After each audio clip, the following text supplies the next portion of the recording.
soy Paula Valero. El proyecto que voy a desarrollar en la Sala 1 del Centro del Carmen durante 4 meses se llama Elogio de la Procrastinación. Es un proyecto que consta de un dispositivo donde hay una exposición, donde está mi propia aportación a este elogio que está por construir,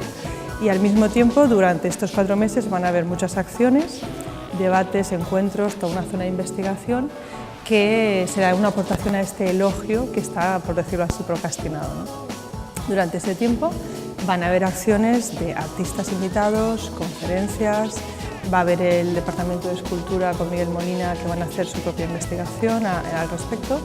y va a haber una serie de performances que durante el trayecto del proyecto van a estar trabajando en la sala paralela a esta sala que estáis viendo aquí.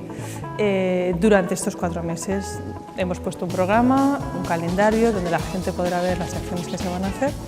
y luego el calendario estará colgado para saber cuándo la sala está ocupada por los performers que son Kilian García, Mónica Real, Santiago Ribelles y Graham Bell Tornado. Es un espacio crítico y de reflexión, y también para poder hablar de ello lo haremos con bastante humor y bastante alegría.